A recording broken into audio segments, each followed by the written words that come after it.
ಇವತ್ತು ಬೆಳಗ್ಗೆ ಲಘುನೇ ಎದ್ದು ಪೂಜೆ ಮಾಡಿ ದೇವರಿಗೆಲ್ಲ ನಮಸ್ಕಾರ ಮಾಡಿ ಪೂಜೆ ಮಾಡಿ ಇರೋಟ್ಟಿಗೆ ಒಂಟಿ ಬಂದು ಮನೆ ಮುಂದೆ ಮನ್ವಿಗೆ ಕೂತ ಒಂಟೆ ಸವಾರಿ ಫಸ್ಟ್ ಟೈಮ್ ಮನ್ವಿಕಂದು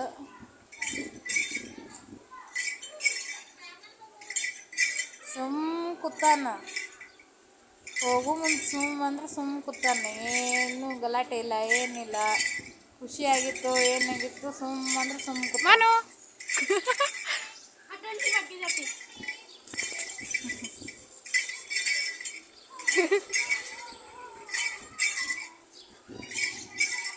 ಮನು ಹೆಂಗೆ ಕೂತಾನ ನೋಡ್ರಿ ನಮ್ಮ ಮನ್ವಿಗೆ.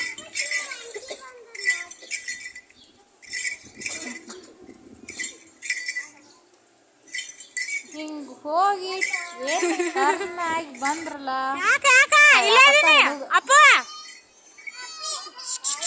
ಯಾಕೇನೋ ಏನು ಹೊಳ್ಳು ಮುಂದಾಗೇನು ಭಯ ಆಯ್ತೇನೋ ಯಾರಿಗೆ ಗೊತ್ತು. ಅಳ್ಳಾಕತ್ತಿದ್ದ.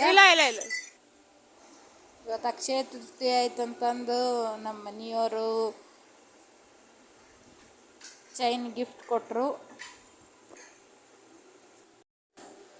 ಮುಂಜಾನೆ ಒಂಟಿ ಮ್ಯಾಗ ಕೂತು ಸವಾರಿ ಮಾಡಿ ಮತ್ತು ಬಜಾರ್ಗೆ ಬಂದು ಸುಸ್ತಾಗಿ ಮಕ್ಕೊಂಡನ ಮಗ ಜೋಕಾಲಿ ಒಳಗೆ. ಮನು